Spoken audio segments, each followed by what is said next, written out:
الحمد للہ وکفیٰ وسلام علی عبادہ الذین اصطفیٰ اما بعد فاعوذ باللہ من الشیطان الرجیم بسم اللہ الرحمن الرحیم لقد من اللہ علی المؤمنین اذ بعث فیہم رسولا من انفسہم یتلو علیہم آیاتہ ویزکیہم ویعلمہم الکتاب والحکمہ وإن كانوا من قبل لفی ضلال مبین۔ صدق اللہ العظیم۔ اللہم صلی علی سیدنا و مولانا محمد وبارک وسلم علیہ۔ دنیا میں اعمال کی قبولیت اور آخرت میں نجات کے لیے عقائد کا صحیح ہونا ضروری ہے، اور عقائد میں بنیادی عقیدے تین ہیں۔ نمبر 1 عقیدہ توحید، نمبر 2 عقیدہ رسالت، اور نمبر 3 عقیدہ آخرت۔ عقیدہ توحید جس ہستی نے، جس ذات نے عقیدہ توحید کے بارے میں ہمیں معلومات دی ہیں، وہ امام الانبیاء سید الاولین والآخرین حضرت محمد رسول اللہ صلی اللہ علیہ وسلم ہیں۔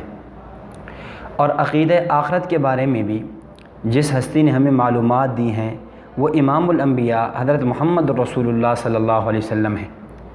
تو گویا عقیدہ توحید ہو یا عقیدہ آخرت ہو، اس کے پہنچانے تک کا جو واسطہ اور ذریعہ ہے وہ ذات نبوت ہے۔ اس لیے نبوت کے متعلقہ ہمیں عقائد کا صحیح ہونا ضروری ہے، عقائد کا صحیح معنوں میں جاننا اور اس کا سمجھنا ضروری ہے۔ اور پھر اس وجہ سے بھی کہ اللہ رب العزت کے انسان پہ جو اربوں کھربوں انگنت لامحدود احسانات ہیں، وَإِن تَعُدُّوا نِعْمَةَ اللَّهِ لَا تُحْصُوهَا، کہ اگر ان احسانات کو شمار کرنا چاہے انسان تو شمار نہیں کر سکتا، گننا چاہے تو گن نہیں سکتا۔ ان انعامات میں سے جو بڑی نعمت ہے، جو نعمت عظمیٰ ہے، جس کا اللہ رب العزت نے بھی احسان جتلایا ہے۔ اللہ رب العزت نے کسی اور نعمت کے انسان پہ احسان نہیں جتلایا، لیکن نبوت کی ذات، وجود نبوت اتنی بڑی نعمت ہے، اتنا بڑا احسان ہے کہ اللہ رب العزت نے یہ احسان جتلایا اور فرمایا لقد من اللہ علی المؤمنین اذ بعث فیہم رسولا، کہ اللہ تعالیٰ نے مومنین پر احسان اور انعام یہ کیا کہ انہی میں سے ایک نبی اور رسول بنا کر بھیجا۔ تو اس احسان اور اس نعمت کا تقاضا بھی یہ ہے کہ ہم نبی اکرم صلی اللہ علیہ وسلم اور دیگر انبیاء علیہ الصلاۃ والتسلیمات کے متعلقہ جو عقائد ہیں ان کو جانیں اور ان کو سمجھیں۔ تو اس نشست میں انبیاء اور نبوت کے متعلقہ چند عقائد آپ حضرات کے سامنے بیان کیے جائیں گے۔ انبیاء علیہ الصلاۃ والتسلیمات کے بارے میں ہمارا عقیدہ اور نظریہ یہ ہے کہ حضرت آدم علیہ الصلاۃ والسلام سے لے کر سیدنا عیسیٰ علیہ الصلاۃ والسلام تک ان تمام انبیاء پر اجمالاً ایمان لانا ضروری ہے، اور نبی الانبیاء حضرت محمد رسول اللہ صلی اللہ علیہ وسلم کی ذات بابرکات پر تفصیلاً ایمان لانا ضروری ہے۔ پہلے انبیاء پر اجمالی ایمان بھی کافی ہے، لیکن نبی الانبیاء پر اجمالاً نہیں، تفصیلاً ایمان لانا ضروری ہوگا۔ نبی اکرم صلی اللہ علیہ وسلم میں اور دیگر انبیاء میں ایک فرق یہ ہے کہ پہلے انبیاء فقط نبی تھے، ان کی شان نبوت کی سی تھی، اور آپ علیہ الصلاۃ والسلام نبی بھی ہیں اور نبی الانبیاء بھی ہیں۔ حضرت آدم علیہ السلام سے لے کر عیسیٰ علیہ الصلاۃ والسلام تک یہ حضرات سارے کے سارے نبی تھے، اور آپ علیہ الصلاۃ والسلام نبی بھی ہیں، نبی الانبیاء بھی ہیں۔ نبی میں اور نبی الانبیاء میں کیا فرق ہے؟ کئی فرق ہیں، میں چند فرق ذکر کرتا ہوں۔ ایک فرق تو یہ ہے کہ جو نبی ہوتا ہے اس کا دائرہ نبوت محدود ہوتا ہے، اور نبی الانبیاء کا دائرہ نبوت محدود نہیں، لامحدود ہے۔ پہلے انبیاء کا دائرہ، وہ دائرہ نبوت محدود تھا، کوئی نبی ایک قوم کا نبی، ایک علاقے کا نبی، ایک بستی کا نبی، ایک شہر اور ایک ملک کا نبی۔ لیکن نبی اکرم صلی اللہ علیہ وسلم کی جب تشریف آوری ہوئی، آپ علیہ الصلاۃ والسلام کی بعثت، آپ کی نبوت کسی خاص قوم کے لیے نہیں، خاص علاقے کے لیے نہیں، خاص شہر کے لیے نہیں، بلکہ آپ علیہ الصلاۃ والسلام کی نبوت لامحدود ہے، آپ کی نبوت لا زماں ہے، لا مکان ہے، مشرق سے لے کر مغرب تک، شمال سے لے کر جنوب تک، تحت الثری سے لے کر سدرۃ المنتہا تک آپ علیہ الصلاۃ والسلام کی نبوت ہی نبوت ہے۔ اس لیے آپ کی نبوت لا مکان بھی ہے، لا زمان بھی ہے۔ جس طرح کائنات کا کوئی ذرہ اللہ کی ربوبیت سے باہر نہیں ہے، اسی طرح کائنات کا کوئی ذرہ آپ علیہ الصلاۃ والسلام کی نبوت اور ختم نبوت سے باہر نہیں ہے۔ تو پہلے انبیاء میں اور آپ میں ایک فرق یہ ہے کہ ان کا دائرہ نبوت محدود، آپ کا دائرہ نبوت لامحدود۔ اسی طرح پہلے انبیاء علیہ الصلاۃ والسلام کی نبوت وہ نبوت عطائی ہے، اور آپ کی نبوت ذاتی ہے۔ عطائی اور ذاتی کیا؟ جس طرح ایک روشنی سورج کی ہے، ایک روشنی چاند اور ستاروں کی ہے۔ چاند اور ستاروں کی روشنی یہ عطائی ہے، یہ انہوں نے سورج سے لی ہے، اور سورج کی روشنی عطائی نہیں، سورج کی روشنی ذاتی ہے۔ اسی طرح آدم علیہ السلام سے لے کر عیسیٰ علیہ الصلاۃ والسلام تک ان تمام انبیاء کی نبوت عطائی ہے۔ امام الانبیاء صلی اللہ علیہ وسلم کی نبوت سے مستفاد ہے، آپ علیہ الصلاۃ والسلام کی نبوت کا صدقہ ہے، اور آپ علیہ الصلاۃ والسلام کی نبوت ذاتی ہے کہ نبوت چلی بھی آپ سے ہے اور نبوت ختم بھی آپ پہ ہوئی ہے۔ نبوت کی ابتدا بھی آپ پر ہے، آپ سے ہے، اور نبوت کی انتہا بھی آپ پر ہے۔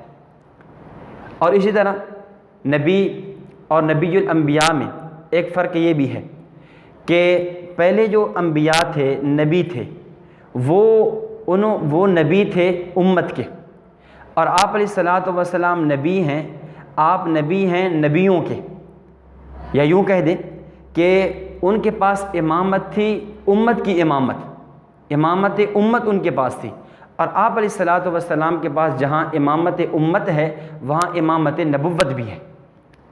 تو ایک عقیدہ یہ ہے کہ اللہ کے نبی، باقی انبیاء کو نبی ماننا، نبی اکرم صلی اللہ علیہ وسلم کو نبی الانبیاء ماننا یہ ضروری ہے۔ اسی طرح ہمارے عقائد اہل سنت والجماعت میں سے نبوت کے متعلق ایک عقیدہ یہ ہے کہ نبی اکرم صلی اللہ علیہ وسلم ہوں یا دیگر انبیاء ہوں، نبوت کی جو ذات ہے، نبوت کی جو جنس ہے وہ بشر ہوتی ہے، اور نبوت کی جو صفت ہے وہ نور، بلکہ نوریوں سے بھی بڑھ کر ہے۔ نبی ذات کے اعتبار سے بشر اور صفات کے اعتبار سے نور۔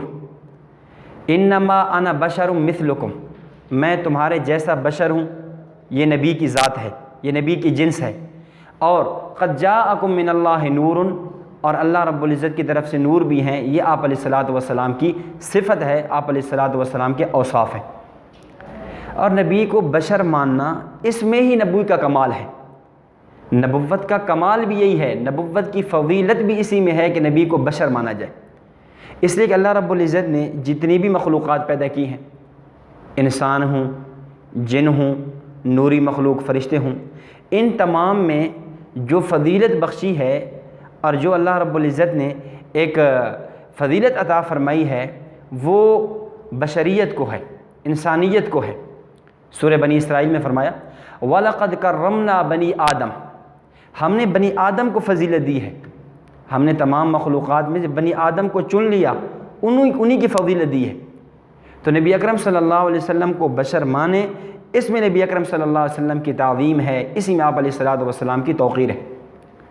حضرت سید عائشہ رضی اللہ تعالیٰ عنہا فرماتی ہیں، مسند احمد کی روایت ہے، فرماتی ہیں کہ کان بشرا من البشر، نبی اکرم صلی اللہ علیہ وسلم ایک بشر تھے، آپ علیہ السلام جنس ذات کے اعتبار سے انسان تھے۔ ہاں یہ نہ سمجھا جائے کہ جس طرح ہم بشر ایسے نبی بشر، جیسے ہم امتی بشر ایسے نبوت بشر ہیں، دونوں بشر، لیکن بشریت میں فرق ہے۔ نبی بھی بشر ہے، امتی بھی بشر ہے۔ نبی کی تخلیق بھی مٹی سے ہے، امت کی تخلیق بھی مٹی سے ہے۔ جس میٹیریل سے نبی کو بنایا گیا ہے اسی مٹیریل سے امتی کو بنایا گیا ہے، لیکن دونوں کے مٹیریل اور مٹی میں فرق ہے۔ امتی جس مٹی سے بنا ہے وہ عام مٹی ہے، نبی جس مٹی سے بنا ہے وہ خاص مٹی ہے۔ امتی جس مٹی سے بنا ہے اسے زمینی مٹی کہتے ہیں، اور نبی جس مٹی سے بنے ہیں اسے جنت الفردوس کی مٹی کہتے ہیں۔ تو جس طرح زمین کی مٹی اور جنت کی مٹی میں فرق ہے، اسی طرح نبی اور امتی میں فرق ہے۔ نبی اکرم صلی اللہ علیہ وسلم کو بشر ماننا کا معنی ہرگز یہ نہیں ہے کہ جیسے ہم ویسے وہ، بلکہ جس طرح تخلیق میں فرق ہے اسی طرح نبی اکرم صلی اللہ علیہ وسلم کی، آپ علیہ الصلاۃ والسلام کی جو تخلیق ہے وہ جنتی مٹی سے ہے، اور امتی کی تخلیق وہ عام مٹی سے ہے۔ نبوت کے متعلقہ عقائد میں سے ایک عقیدہ یہ بھی ہے کہ نبی اکرم صلی اللہ علیہ وسلم خاتم الانبیاء ہیں۔ آپ علیہ الصلاۃ والسلام آخری نبی ہیں۔ آپ کے بعد قیامت کی صبح تک کوئی نیا نبی پیدا نہیں ہوگا۔ آپ کے بعد نبوت نہیں، آپ کے بعد قیامت ہے۔ نبوت کا تاج آپ کے سر پہ سجا دیا گیا، نبوت آپ پہ ختم کر دی گئی۔ چنانچہ یہ عقیدہ کہ آپ آخری نبی ہیں، یہ اللہ رب العزت نے قرآن کریم کی تقریباً 100 آیات مبارکہ میں اور نبی اکرم صلی اللہ علیہ وسلم نے اپنی مبارک احادیث میں سے 210 احادیث کے اندر اس عقیدے کو بیان فرمایا ہے۔ اور قرآن کریم میں اللہ رب العزت فرماتے ہیں وَدَاعِيًا إِلَى اللَّهِ بِإِذْنِهِ وَسِرَاجًا مُنِيرًا۔ ختم نبوت پہ کئی آیات ہیں، کئی دلائل ہیں، میں صرف ایک دلیل عرض کرتا ہوں۔ وَسِرَاجًا مُنِيرًا، آپ علیہ الصلاۃ والسلام کو فرمایا گیا سراجم منیرہ۔ اس آیت مبارکہ میں نبی اکرم صلی اللہ علیہ وسلم کو تشبیہ دی ہے سورج کے ساتھ۔ سراج منیر، آفتاب، سورج کے ساتھ تشبیہ دی گئی ہے۔ علم المعانی کی اصطلاح میں، علماء کی زبان میں یوں سمجھیں کہ جب کسی چیز کو کسی چیز کے ساتھ تشبیہ دی جاتی ہے، وہاں 3 باتیں ہوتی ہیں۔ ایک ہوتا ہے مشبہ، ایک ہوتا ہے مشبہ بہی، اور ایک ہوتا ہے وجہ تشبیہ۔ جس کو تشبیہ دیں اس کو مشبہ کہتے ہیں، جس کے ساتھ تشبیہ دیں اسے مشبہ بہی کہتے ہیں، اور جو ان دونوں کے درمیان وصف ہے، قدر مشترک ہے، جس کی بنیاد پہ آپ تشبیہ دے رہے ہیں اسے وجہ تشبیہ کہتے ہیں۔ اللہ رب العزت نے اس آیت مبارکہ میں آفتاب نبوت کو آفتاب دنیا کے ساتھ تشبیہ دی ہے۔ نبی اکرم صلی اللہ علیہ وسلم کے سورج کو دنیا والوں کے سورج کے ساتھ تشبیہ دی ہے۔ تو ان دونوں میں وصف قدر مشترک کیا ہے؟ حکیم الاسلام قاری محمد طیب قاسمی صاحب رحمۃ اللہ علیہ، دارالعلوم دیوبند کے 40 سالہ محتمم، اپنی کتاب آفتاب نبوت میں فرماتے ہیں کئی وجوہ ہیں، کئی مشبہ وجہ تشبیہ کئی ہیں۔ ان میں سے ایک یہ ہے کہ جس طرح جب سورج نکلتا ہے، سورج نکلنے کے بعد اب کسی ستارے کی ضرورت نہیں ہوتی، کسی چاند کی ضرورت نہیں ہوتی، کسی بلب اور لائٹ کی ضرورت نہیں ہوتی، کسی چراغ، لالٹین اور موم بتی کی ضرورت نہیں ہوتی۔ سورج نکلتا ہے، سورج کی روشنی اتنی وافی اور کافی ہوتی ہے، اس روشنی کے بعد نہ ستارے کی روشنی کی ضرورت، نہ چاند کی روشنی کی ضرورت، نہ ہی مصنوعی لائٹ کی ضرورت ہے۔ اسی طرح جب نبوت کا سورج طلوع ہوا، آمنہ کے لال کا سورج طلوع ہوتا ہے، آپ کے سورج طلوع ہونے کے بعد بھی نہ کسی ستارے، چاند، نبی کی ضرورت ہے، اور نہ ہی کسی مصنوعی لائٹ، نہ ہی کسی اور نبی کی ضرورت ہے۔ جس طرح اس سورج پہ روشنی کے مراتب ختم ہیں، اسی طرح آپ علیہ الصلاۃ والسلام کی ذات برکات پہ نبوت ختم ہے۔ اس سورج کے بعد کوئی اور روشنی نہیں، اسی طرح آفتاب نبوت کے بعد کوئی اور نبی اور کوئی اور رسول نہیں۔ اسی بات کو شاید سیدہ امی عائشہ رضی اللہ تعالی عنہا نے فرمایا لنا شمس وللآفاق شمس وشمسی خیر من شمس السماء، شمس الدنیا تطلع بعد فجری وشمسی تطلع بعد العشاء۔ فرمایا لنا شمس، ایک میرا سورج ہے، وللآفاق شمس، ایک زمانے والوں کا سورج ہے۔ فرق اتنا ہے شمس الدنیا تطلع بعد الفجری، دنیا والوں کا سورج فجر کے بعد طلوع ہوتا ہے، وشمسی تطلع بعد العشاء، اور میرا سورج عشاء کے بعد بھی طلوع رہتا ہے۔ یہ سورج طلوع ہوتا ہے اور ایک وقت آتا ہے غروب ہو جاتا ہے، لیکن جب آفتاب نبوت طلوع ہوا، ایسا طلوع ہوا، اب کبھی غروب نہیں ہوگا، اور نہ ہی اب کسی اور آفتاب کی، نہ اور کسی نبی کی ضرورت ہے۔ اسی طرح نبوت کے عقائد میں سے ایک عقیدہ یہ ہے کہ نبی اکرم صلی اللہ علیہ وسلم کی ذات اور دیگر انبیاء کرام علیہ الصلاۃ والسلام کی ذوات قدسیہ وہ معصوم ہوتے ہیں۔ حضرت استاد محترم شیخ طریقت متکلم اسلام مولانا محمد الیاس گھمن صاحب حفظہ اللہ یہاں ایک جملہ ارشاد فرمایا کرتے ہیں، فرماتے ہیں انبیاء کرام علیہ الصلاۃ والسلام معصوم ہیں، صحابہ کرام محفوظ ہیں، اور فقہاء کرام معجور ہیں۔ انبیاء معصوم ہیں، معصوم کا معنی اللہ نبی سے گناہ ہونے نہیں دیتے۔ صحابہ کرام محفوظ ہیں، محفوظ کا معنی اللہ رب العزت صحابی کے نام اعمال میں گناہ باقی رہنے نہیں دیتے۔ فقہا فقی معجور ہے، معجور کا معنی فقی قرآن حدیث سے مسئلے کا استنباط کرے اور اس میں غلطی ہو جائے، اللہ رب العزت اس غلطی پہ اجر سے محروم نہیں کرتے، اجر تب بھی دیتے ہیں۔ تو انبیاء کرام علیہ الصلاۃ والسلام کے بارے میں ایک عقیدہ یہ رکھنا بھی ضروری ہے، انبیاء کرام علیہ الصلاۃ والسلام کی ذوات وہ معصوم ہوتی ہیں، وہ صغیرہ کبیرہ گناہوں سے پاک ہوتے ہیں۔ قرآن کریم میں اللہ تعالیٰ فرماتے ہیں وما آتاکم الرسول فخذوہ وما نہاکم عنہ فانتہوا، رسول جس کام کا حکم دیں وہ کر لو، رسول جس کام سے منع فرما دے رک جاؤ۔ جب اللہ رب العزت نے رسول کے حکم کے، نبی کے دیے ہوئے حکم کو بجا لانا، نبی کے دیے ہوئے حکم کو پورا کرنا، اور رسول کے منع کردہ حکم سے منع کرنے رک جانے سے کا حکم دے دیا، اس سے معلوم یہ ہوا کہ یہ تب ہی ہو سکتا ہے جب آپ کا ہر امر، ہر حکم، ہر نہیں وہ گناہوں سے پاک ہو، تبھی اس پر عمل کیا جا سکتا ہے۔ اور اس پر عقلی دلیل بھی ہے کہ انبیاء کرام علیہ الصلاۃ والسلام معصوم ہوں، گناہوں سے پاک ہوں، اس لیے کہ جو وقت کا نبی ہوتا ہے وہ امت کا روحانی طبیب، معالج اور ڈاکٹر ہوتا ہے۔ جس طرح ایک انسان مرکب ہے جسم اور روح سے، جس طرح جسم کا معالج ہوتا ہے، جسمانی امراض کا، جسمانی بیماریوں کا ڈاکٹر، طبیب، معالج ہوتا ہے، اسی طرح روحانی بیماریوں کا بھی ڈاکٹر، طبیب اور معالج ہوتا ہے۔ جسمانی بیماریوں کا جو علاج کرے ہم اسے ڈاکٹر کہتے ہیں، اور جو روحانی بیماریوں کا علاج کرے اسے نبی کہتے ہیں۔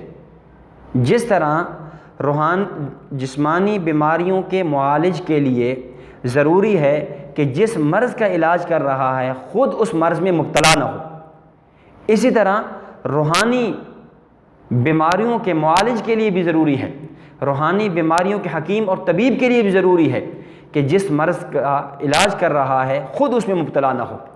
جب وہ امت کا گناہوں کا علاج کرتا ہے، امت کو گناہوں سے بچنے کی دعوت دیتا ہے، تو وہ نبی خود گناہ میں کیوں کر مبتلا ہو سکتا ہے؟ تو عقل بھی کہتی ہے کہ انبیاء کرام علیہ الصلاۃ والسلام کا معصوم ہونا یہ ضروری ہے۔ اسی طرح اہل سنت والجماعت کے عقائد میں سے ایک عقیدہ کہ انبیاء کرام علیہ الصلاۃ والتسلیمات کی تعداد 1,24,000 کم و بیش، اور اس میں پھر رسولوں کی تعداد ایک روایت کے مطابق 313 اور ایک روایت کے مطابق 315 ہے۔ مشکات المصابیح کی روایت موجود ہے، حدیث نمبر 5640۔ حضرت ابو ذر غفاری رضی اللہ تعالیٰ فرماتے ہیں، کہتے ہیں کہ قلت یا رسول اللہ، میں نے عرض کیا اے اللہ کے محبوب صلی اللہ علیہ وسلم، کم وفاء عیدت الانبیاء، انبیاء کرام علیہ الصلاۃ والتسلیمات کی تعداد کتنی ہے؟ تو آپ صلی اللہ علیہ وسلم نے جواب دیا 100,024 الفا، 1,24,000 انبیاء ہیں، اور الرسل من ذالک 315 جمًا غفیرا، اور ان میں سے جو رسول ہیں ان کی تعداد 315 ہیں۔ تو یہ بھی عقیدہ رکھنا ضروری ہے کہ حضرات انبیاء کرام علیہ الصلاۃ والسلام میں جو نبی تھے، جو انبیاء ہوئے، ان کی تعداد کم و بیش 1,24,000، اور جو رسول ہوئے ہیں ان کی تعداد 313 یا 315 ہیں۔ نبوت کے متعلقہ عقائد میں سے ایک عقیدہ یہ بھی ہے کہ انبیاء کرام علیہ الصلاۃ والسلام کے معجزات برحق ہیں۔ اللہ رب العزت ہر نبی کو اس کی نبوت پر کوئی نہ کوئی دلیل دیتے ہیں، جسے معجزہ بھی کہا جاتا ہے۔ ویسے معجزہ کہتے ہیں کسی نبی پر خلاف عادت ایسے کام کا صادر ہو جانا جو عام معمول کے خلاف ہو، عام معمول کے مطابق نہ ہو۔ اللہ رب العزت نے انبیاء علیہ الصلاۃ والتسلیمات کو معجزات دیے، جیسے حضرت ابراہیم علیہ الصلاۃ والسلام کے لیے نار کا گلزار بن جانا، آگ کا ٹھنڈا ہو جانا۔ حضرت صالح علیہ الصلاۃ والسلام کی قوم نے جب معجزہ مانگا تو پہاڑ کی چٹان پھٹی، گابن اونٹی نکلی اور نکلتے اس نے بچہ جنم دیا۔ اسی طرح موسیٰ علیہ الصلاۃ والسلام کے معجزات، عصا کا، لاٹھی کا سانپ بن جانا، ید بیضاء، اور عیسیٰ علیہ الصلاۃ والسلام کے معجزات میں سے مادر زاد نابینا کا بینا ہو جانا، اندھوں کا درست ہو جانا، کوڑی اور برس کے مریض کا درست ہو جانا۔ یہ مختلف انبیاء کو مختلف اوقات کے اندر اللہ رب العزت نے معجزات دیے۔ اسی طرح نبی الانبیاء امام الاولین سید الاولین والمرسلین حضرت محمد رسول اللہ صلی اللہ علیہ وسلم کو بھی کئی معجزات دیے۔ معجزات تو کئی ہیں، ان میں سے ایک معجزہ جو آج بھی باقی ہے، بلکہ میں یوں کہوں گا کہ پہلے انبیاء کرام علیہ الصلوۃ والسلام کو جو معجزات دیے، جب تک نبی تھے معجزہ تھا، نبی دنیا سے تشریف لے گئے معجزہ ختم۔ لیکن نبی الانبیاء صلی اللہ علیہ وسلم کو ایسا معجزہ دیا، آپ دنیا میں تھے تب بھی تھا، آپ دنیا سے تشریف لے گئے تب بھی باقی ہے۔ جیسے آپ کی نبوت نے قیامت کی صبح تک رہنا ہے، آپ کے اس معجزے نے بھی قیامت کی صبح تک رہنا ہے۔ اور وہ معجزہ کیا ہے؟ وہ قرآن کریم ہے۔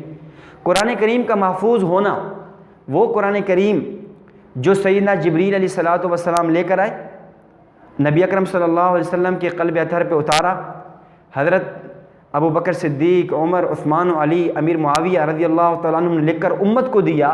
جو قرآن جبریل علیہ السلام لے کر آئے اور حضرات صحابہ نے دیا، آج تک بلکہ قیامت کی صبح تک وہ ایسا ہی ایسے کہ ایسا رہے گا، اس کے اندر ایک زبر، زیر اور پیش کی غلطی نہیں ہو سکتی۔ انا نحن نزلنا الذکر وانا لہ لحافظون، ہم نے ہی اتارا ہے قرآن کریم اور ہم ہی اس کے محافظ ہیں، ہم نے حفاظت کی ذمہ داری لی ہے۔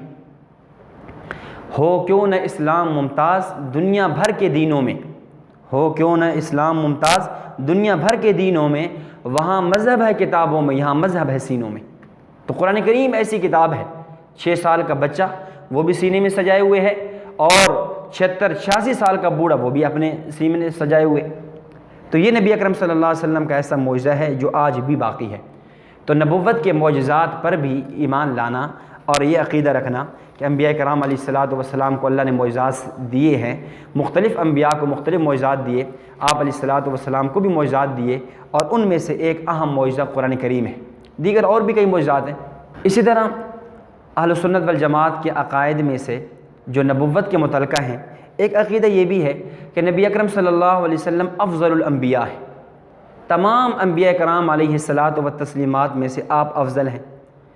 اور قرآن کریم اور احادیث کے اندر اس عقیدے کو بیان کیا گیا ہے، نبی اکرم صلی اللہ علیہ وسلم کو افضل کہا گیا ہے۔ جامع ترمذی کی روایت ہے، حدیث نمبر 3615، حضرت ابو نضرہ بن سعید رضی اللہ تعالیٰ عنہ سے روایت ہے، کہتے ہیں کہ نبی اکرم صلی اللہ علیہ وسلم نے فرمایا، انا سید ولد آدم یوم القیامہ، میں قیامت کے دن اولاد آدم کا سردار ہوں گا، وبیدی لواء الحمد، اور میرے ہاتھوں میں حمد کا جھنڈا ہوگا، تعریف کا جھنڈا ہوگا، میں اللہ رب العزت کی تعریف کروں گا۔ اسی طرح سنن ابن ماجہ کی حدیث ہے حضرت طفیل بن ابی بن کعب رضی اللہ تعالیٰ عنہ سے کہ نبی اکرم صلی اللہ علیہ وسلم نے فرمایا، اذا کان یوم القیامہ، جب قیامت کا دن ہوگا، کنت امام النبیین، میں نبیوں کا امام ہوں گا، وخطیبہم، اور ان کا خطیب ہوں گا، وصاحب شفاعتہم غیر فخر، اور میں شفاعت کرنے والا ہوں گا اور مجھ اس بات پر کوئی فخر نہیں ہے۔ تو نبی اکرم صلی اللہ علیہ وسلم افضل الانبیاء ہیں، تمام انبیاء میں آپ افضل ہیں۔ اور آپ کی افضلیت کی ایک وجہ یہ بھی ہے کہ چونکہ نبوت کا مبدأ بھی آپ ہیں اور نبوت کا منتہا بھی آپ ہیں، دیگر انبیاء کے جتنے بھی کمالات ہیں وہ سارے کے سارے آپ کے اندر ہیں۔ حسن یوسف دم عیسیٰ ید بیضاء داری، آنچ خوباں او ہما دارن تو تنہا داری۔ نبوت کے متعلقہ عقائد میں سے ایک عقیدہ یہ ہے کہ نبی اکرم صلی اللہ علیہ وسلم مفروض الاتباع ہیں، آپ علیہ الصلوۃ والسلام کی اتباع کرنا فرض ہے۔ قرآن کریم میں ہے، قل ان کنتم تحبون اللہ فاتبعونی، اگر تم یہ چاہتے ہو کہ اللہ رب العزت کی محبت چاہتے ہو تو فاتبعونی، مجھ محمد صلی اللہ علیہ وسلم کی اتباع کرو۔ اور یہاں اتباع کا لفظ ارشاد فرمایا گیا ہے، لفظ اتباع یہ طبیعہ سے نکلا ہے۔ طبیعہ کہتے ہیں گائے کے کسی جانور کے بچے کو، اور جو جانور کا بچہ ہوتا ہے وہ ماں کے پیچھے چلتا ہے، وہ یہ دیکھتا ہے کہ ماں کدھر جا رہی ہے، وہ یہ پوچھتے نہیں ہے کہ ماں کیوں جا رہی ہے۔ اسی طرح اتباع کا معنی بھی یہ ہے کہ ہم نبی اکرم صلی اللہ علیہ وسلم کی تعلیمات کو دیکھیں، آپ علیہ السلام نے کیا اعمال کیے، ہم آپ علیہ الصلوۃ والسلام کے وہ اعمال اپنائیں، ہم یہ نہ پوچھیں کہ آپ نے یہ عمل کیوں کیا۔ تو ایمان اسی چیز کا نام ہے، عقل میں آئے نبوت کا دیا ہوا طریقہ اور حکم تب بھی مانیں، عقل میں نہ آئے تب بھی مانیں۔ تو اصل اتباع یہ ہے۔ اگر یہ شروع کر دیں یہ حکم کیوں ہے، اس کی علت کیا ہے، اس میں قیل و قال شروع کر دیں، چون چراں شروع کر دیں، کیڑے نکالنے شروع کر دیں، پھر یہ اتباع نہیں ہے۔ تو نبی اکرم صلی اللہ علیہ وسلم مفروض الاتباع ہے، جیسے کہ قرآن کریم کی اس آیت میں بھی ہے اور اس طرح ایک حدیث میں بھی فرمایا گیا۔ حضرت ابو ہریرہ رضی اللہ تعالیٰ عنہ سے روایت ہے صحیح مسلم کی، نبی اکرم صلی اللہ علیہ وسلم نے فرمایا من اطاعنی فقد اطاع اللہ، جس نے میری اطاعت کی گویا اس نے اللہ رب العزت کی اطاعت کی، ومن عصانی فقد عصى اللہ، اور جس نے میری نافرمانی کی اس نے اللہ کی نافرمانی کی۔ تو جس طرح اللہ رب العزت کی اطاعت ضروری، بلکہ نبی علیہ الصلوۃ والسلام کی اطاعت ہی اطاعت خدا ہے، اطاعت مصطفیٰ ہی اطاعت خدا ہے، اور نافرمانی مصطفیٰ نافرمانی خدا ہے۔ نبوت کے متعلقہ عقائد میں سے ایک عقیدہ یہ ہے کہ انبیاء کرام علیہ الصلوۃ والسلام وفات کے بعد اپنی قبور مبارک میں زندہ ہوتے ہیں۔ وعدہ وفات پورا ہوا، کل نفس ذائقۃ الموت انک میت و انہم میتون، اس کا وعدہ پورا ہوا۔ اس کے بعد انبیاء علیہ الصلوۃ والسلام اپنی قبور مبارکہ، یہی دنیا والی قبر مبارک جس میں آپ علیہ السلام مدفون ہیں، روضہ طیبہ میں، روح مال جسد، جسم مبارک روح کے تعلق کے ساتھ زندہ ہے، کہ اگر وہاں پر کوئی درود شریف پڑھے تو خود سماعت فرماتے ہیں، اور دور سے کوئی درود شریف پڑھے تو بذریعہ ملائکہ آپ علیہ الصلوۃ والسلام کی خدمت میں پہنچایا جاتا ہے۔ اور یاد رکھیں یہ جو حیات ہے، یہ حیات، اس حیات کو حیات جسمانی بھی کہتے ہیں چونکہ دنیا والا جسم زندہ ہے، اسے حیات برزخی بھی کہتے ہیں چونکہ یہ حیات برزخ پردے میں ہے، اسے حیات مانوی بھی کہتے ہیں، حیات حسی بھی کہتے ہیں۔ اور انبیاء کرام، نبی اکرم صلی اللہ علیہ وسلم کی اس حیات پر بھی ایمان لانا، یہ بھی اہل سنت والجماعت کے عقائد میں سے ہے۔ اور اس میں آپ علیہ الصلوۃ والسلام کا جسم مبارک دنیا والا زندہ ہے، یہ نہیں ہے کہ جسم مثالی کو زندہ مانا جائے۔ حدیث مبارک ہے مسند ابی اعلیٰ کی کہ الانبیاء احیاء فی قبورہم یصلون، انبیاء اپنی قبور میں زندہ ہیں اور نمازیں پڑھتے ہیں۔ الانبیاء، انبیاء نبی کی جمع ہے، اور نبی کہتے ہی اس کو ہیں جو روح اور جسم کا مجموعہ ہو۔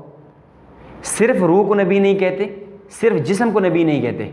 اور انبیاء کی حیات تسلیم ہی تب ہوتی ہے، انبیاء کی حیات مانی ہی تب جا سکتی ہے جب آپ روح اور مال جسم، روح کا جسم سے تعلق ہے، وہ تعلق کس کیفیت کے ساتھ ہے وہ اللہ ہی جانتا ہے، ہم اس میں نہیں پڑھتے۔ اس پر ایمان لانا یہ اہل سنت والجماعت کے عقائد میں سے۔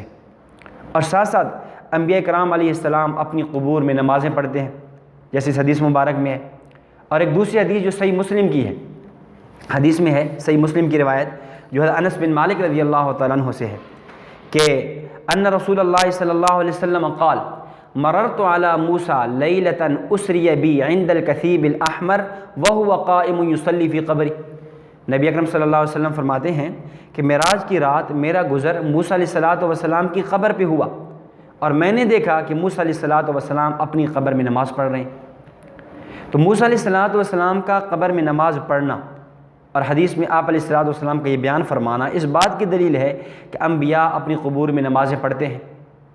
یہاں یاد رکھیں کہ ایک ہے نبی اکرم صلی اللہ علیہ وسلم کا یہ دیکھنا، یہ آپ کا دیکھنا یہ معجزہ ہے، اور موسیٰ علیہ الصلوۃ والسلام کا نماز پڑھنا یہ معجزہ نہیں، عادت ہے۔ ہمارا جو استدلال ہے وہ نبوت کے معجزے سے نہیں ہے، وہ تو آپ علیہ السلام نے کا معجزہ دیکھا ہے۔ ہمارا استدلال موسیٰ علیہ الصلوۃ والسلام کی قبر میں نماز پڑھنے سے ہے، جو کہ معجزہ نہیں بلکہ عادت ہے۔ اور پھر یہ جو نماز ہے یہ نماز تکلیفی نہیں ہے، یہ نماز تلذذی ہے۔ ایک ہے نماز مکلف ہونا کہ اگر پڑھیں گے ثواب ہوگا، نہیں پڑھیں گے گناہ ہوگا، یہ وہ نہیں ہے، یہ تلذذی ہے۔ اہل سنت والجماعت کے عقائد جو نبوت کے متعلقہ ہیں ان میں سے ایک عقیدہ یہ بھی ہے کہ انبیاء نبی اکرم صلی اللہ علیہ وسلم پہ اجمالی طور پہ اعمال پیش کیے جاتے ہیں۔ مسند بزار کی روایت ہے، نبی اکرم صلی اللہ علیہ وسلم نے فرمایا حیاتی خیر لکم تحدثون ونحدث لکم، میرا تمہارے اندر زندہ رہنا، میری حیات، میری بقا، یہ تمہارے لیے بہتر ہے۔ تحدثون ونحدث لکم، اس لیے کہ ہم آپس میں باتیں کرتے ہیں۔ اور وفاتی خیر لکم، اور میرا دنیا سے چلا جانا، میرا انتقال کر جانا، دنیا سے پردہ کر جانا، یہ بھی تمہارے لیے بہتر ہے۔ وہ کیسے؟ فرمایا تعرض علی اعمالکم، تمہارے اعمال مجھ پہ پیش ہوں گے، فما رأیت من خیر حمدت اللہ، اچھا عمل ہوگا میں اللہ کا شکر ادا کروں گا، میں اللہ کی تعریف کروں گا، وما رأیت من شر استغفرت اللہ، اور جو شر ہوگا، برا عمل ہوگا، اس پہ میں تمہارے لیے استغفار کروں گا۔ تو نبی اکرم صلی اللہ علیہ وسلم پہ اجمالی طور پہ اعمال پیش ہوتے ہیں، نہ کہ تفصیلی اعمال پیش ہوتے ہیں۔ نبوت کے متعلقہ عقائد میں سے ایک عقیدہ یہ ہے کہ انبیاء کرام علیہ الصلاۃ والتسلیمات کے اجسام مبارکہ قبور میں محفوظ ہوتے ہیں۔ سنن ابی داؤد کی روایت ہے حضرت اوس بن اوس رضی اللہ تعالیٰ عنہ سے، نبی اکرم صلی اللہ علیہ وسلم نے فرمایا ان من افضل ایامکم یوم الجمعہ، تمہارے دنوں میں سے افضل ترین دن وہ جمعہ کا دن ہے، فیہ خلق آدم، اسی دن آدم علیہ السلام پیدا ہوئے، وفیہ قبض، اسی جمعہ کے دن آدم علیہ السلام فوت ہوئے، وفیہ نفخہ وفیہ ساقہ، اسی دن سور پھونکا جائے گا، اسی دن اٹھایا جائے گا، فاکثروا علی من الصلاۃ فی، اس دن درود شریف کی مجھ پر کثرت کرو، فإن صلاتکم معروضۃ علی، اس لیے کہ تمہارا درود شریف مجھ پہ پیش کیا جاتا ہے۔ اب صحابہ نے عرض کیا یا رسول اللہ کیف تعرض صلاتنا علیک، آپ ہمارا درود آپ پر کیسے پیش کیا جاتا ہے، وقد ارمت، حالانکہ آپ تو مٹی میں جا چکے، تو ہمارا درود کیسے پیش کیا جاتا ہے؟ تو آپ علیہ السلام نے فرمایا ان اللہ عز وجل حرم علی الارض اجساد الانبیاء، اللہ نے زمین پر حرام کر دیا ہے کہ وہ انبیاء کے جسموں کو کھائے۔ تو اس حدیث سے یہ معلوم ہوا انبیاء کرام علیہ الصلاۃ والتسلیمات کے اجسام محفوظ ہوتے ہیں، انبیاء کرام علیہ الصلاۃ والسلام کے جسم محفوظ ہوتے ہیں۔ تو اللہ رب العزت ہمیں نبی اکرم صلی اللہ علیہ وسلم اور دیگر انبیاء کے متعلقہ جو صحیح عقائد اور نظریات ہیں ان کو اپنانے کی اور صحیح معنوں میں ان کو آگے پھیلانے کی توفیق عطا فرمائے۔ وآخر دعوانا ان الحمد للہ رب العالمین۔